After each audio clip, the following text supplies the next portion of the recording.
Olha, o Jornal do Estado está realizando rodada de entrevistas com os candidatos a prefeito de Aracaju.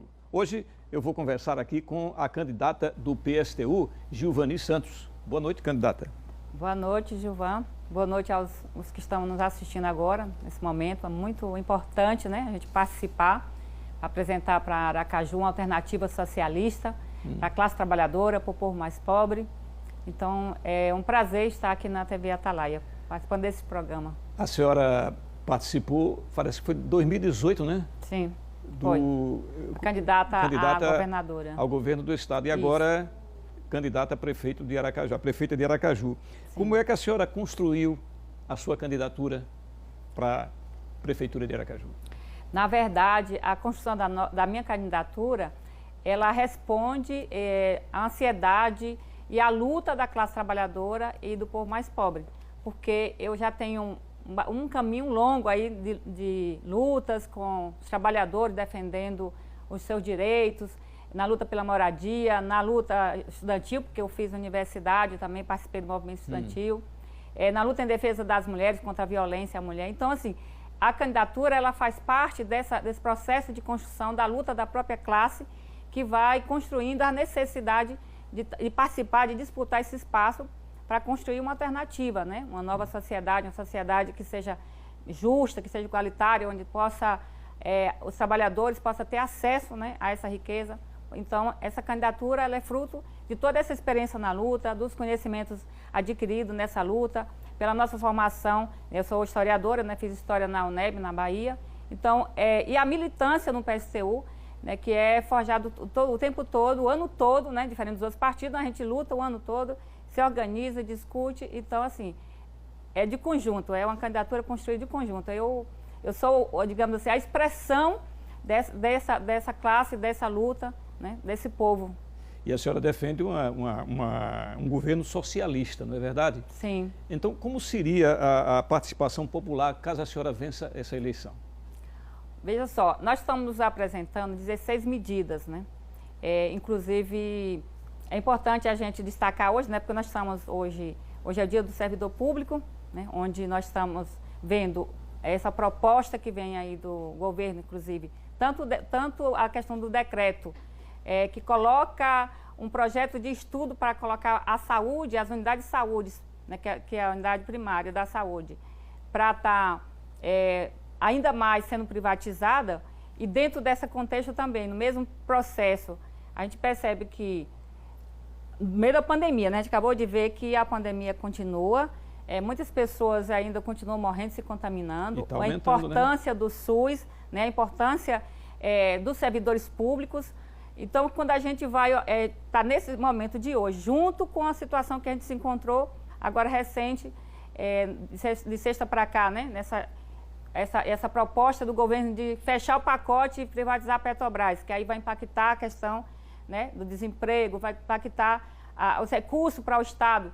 Então, nesse sentido, é muito importante que a gente possa estar defendendo a construção desse governo com a participação direta da população, porque a população mais pobre, a classe trabalhadora, que vive essa realidade lá na comunidade, que vive nos seus bairros periféricos, que sofre esses impactos dessa, né, política dos governos, tanto federal como estadual como municipal, a necessidade de participar diretamente desse governo. Então, é um governo que vai ser pelos conselhos populares, onde a população vai poder fiscalizar, ter o controle, ter acesso ao recurso e decidir o que tem que ser feito. Então, isso é importante, que é um governo, é uma alternativa socialista, então é um governo diferente porque tem participação direta da população. Daqui a pouco a gente fala sobre esse problema da Petrobras. Agora, candidata, seu partido é de esquerda. Sim. Caso a senhora seja eleita, como vai ser o seu relacionamento com o governo estadual e federal? Olha, primeiro dizer que assim, a expressão da necessidade da classe e do povo se expressa nas cidades, né? Então, todos os recursos, toda a vida está na cidade. Então, a relação que tem que ser é uma luta, é uma condição de que a intervenção do município tem que estar buscando apoiar na comunidade, apoiar na classe trabalhadora para exigir do Estado, para exigir do governo federal o atendimento às necessidades da classe. Por isso que eu estou colocando, olha, nós passamos por uma pandemia, nós vimos que o recurso que vem, inclusive, do governo, ele atendeu as grandes empresas, atendeu aqui no estado, por exemplo, os grandes comerciantes, as construtoras, outros setores que já são favorecidos, mas os pequenos proprietários, por exemplo, os informais, os trabalhadores que de repente precisavam mais, não foram atendidos. Então, a gente está colocando isso para colocar a importância de que a nossa luta para um governo alternativo socialista, ele passa pela luta tanto no município, como no estado, como também no governo federal. Então, o partido está nessa luta para todas essas instâncias. Então, é uma luta conjunta da classe, que forma a cidade, que forma o estado, que forma o país, né? Que a cidade concretiza, é igual o chão da fábrica. Quando a gente fala da produção de uma fábrica, onde é que se concretiza isso, essa produção? É no chão da fábrica, pelos trabalhadores que vivem e produzem essa realidade. É a mesma coisa comparando com o país, o estado e a cidade, porque é lá que estão as pessoas morando, é naquele bairro que está precisando os serviços, é na comunidade, é no transporte. Então, essa realidade, ela tem que ser, essas medidas, ela é combinada, mas ela também, o prefeito tem que intervir diante dessa situação perante aos governos, o governo tanto do estadual como o governo federal. Candidata, vamos falar agora da Covid-19. A senhora está sabendo, claro, é evidente, que a Covid-19 está causando uma séria crise financeira, né, em todo o país. Então, eu gostaria de saber, se a senhora for eleita prefeita de Aracaju, como a senhora vai, com esse cenário, como é que a senhora vai ter importância nesse cenário? Qual é a importância que tem para resolver esse problema?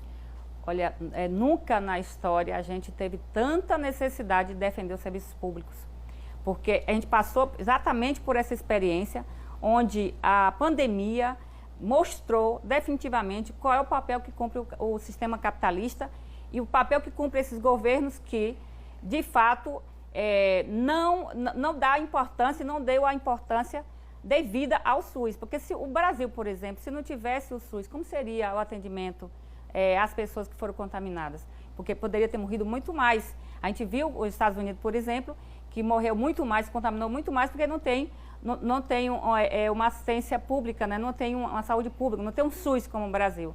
E mesmo assim, comparado com outros países, né, como a Europa, país da Europa, que tem muito mais servidores públicos do que no Brasil. Então, a gente percebe o seguinte, que a situação da pandemia, ela, na verdade, demonstrou que o capitalismo não serve para a classe trabalhadora.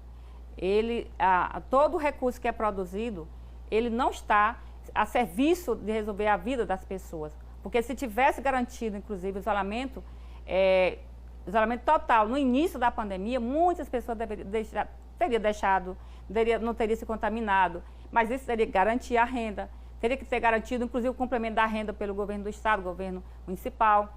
E aqui eu coloco o seguinte, como a gente vê a importância, inclusive, de investir mais nas unidades básicas de saúde, colocar o SUS 100% estatal, acabar com essas parcerias do público e privado, porque o povo, a população precisa do serviço público, precisa chegar lá na sua unidade e ter o atendimento. Não tem cabimento você ter um trabalhador, uma dona de casa, principalmente as mulheres que mais sofrem na fila do SUS, porque a gente está falando o seguinte, o SUS precisa melhorar, ser ampliado o investimento e não reduzir o investimento e não colocar como mercadoria na mão da iniciativa privada. Por quê?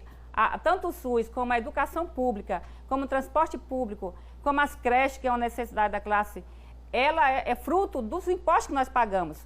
Os impostos que a gente paga em cada coisa que a gente consome, em cada item que a gente paga, tudo é o imposto que a gente paga que deve ser revertido para o SUS. Então, nesse sentido, a importância de ter um SUS 100% estatal, controlado pelo Conselho Popular, que tem que ser um Conselho Popular de Saúde, para poder não só valorizar o servidor, para poder garantir um atendimento melhor e precisa ter mais concurso público. Então, nesse sentido, a importância demais, né, para sair do Covid, significa ampliar mais atendimento ao SUS. Então, vamos continuar com a Covid aí. A senhora está vendo aí, está presenciando aí o dinheiro que está sendo roubado aí por causa da Covid, né? Eu gostaria de saber da senhora a sua opinião. Em vários cantos do país, vários governos, a sua opinião sobre isso. A minha opinião sobre essa questão do desvio de verbas que tem denúncias aí no país afora. Aqui também não foi diferente, né? Com relação ao hospital de campanha que está sendo investigado. Isso é uma vergonha, uma tristeza revoltante a gente saber disso. né? A gente vê que o dinheiro sai e quanto que a população está necessitada, está precisando. Ou seja, agora a gente tem que entender o seguinte, a corrupção, ele é um elemento dentro do capitalismo. O capitalismo promove a corrupção. Ou seja, nós temos condições de controlar mais os recursos voltados para o serviço público se a população participar diretamente. Quando a população não participa, quando as empresas vão entrando no serviço público, elas entram porque elas querem transformar a saúde em uma mercadoria. Então, ela quer ter lucro com isso. Então, por isso que é importante a gente entender que não vamos acabar com a corrupção no capitalismo. Por isso, a gente tem que destruir o capitalismo, porque ele que alimenta a corrupção. Tá bom, candidata. Completamos aqui os 10 minutos de entrevista. Eu quero lhe agradecer pela sua presença aqui em nosso Jornal do Estado. Posso fazer as considerações finais? Rapidinho. Rapidinho. Olha, eu infelizmente não pude nem falar da Petrobras, porque também é outra tristeza, né? A gente vê hoje a população perdendo essa empresa que é um patrimônio público, né? Bem rapidinho. E aí, nesse momento, a gente chama os trabalhadores e a população para sair em defesa da empresa, porque o Estado vai ficar menor. O país, o Estado, a cidade vai ficar menor com a saída da Petrobras. Mas eu queria aqui agradecer vocês, que estão ouvindo, pedir para vocês ir nas nossas redes sociais, no Facebook, que é Gilvani PSTU 16, no Instagram, e vai lá conhecer nossas 16 propostas que está lá, que está mais detalhado. Tá ok, candidata. Muito obrigado pela sua entrevista. Amanhã, de acordo com a ordem definida por sorteio, eu vou entrevistar o candidato pelo PTB, Rodrigo Valadares.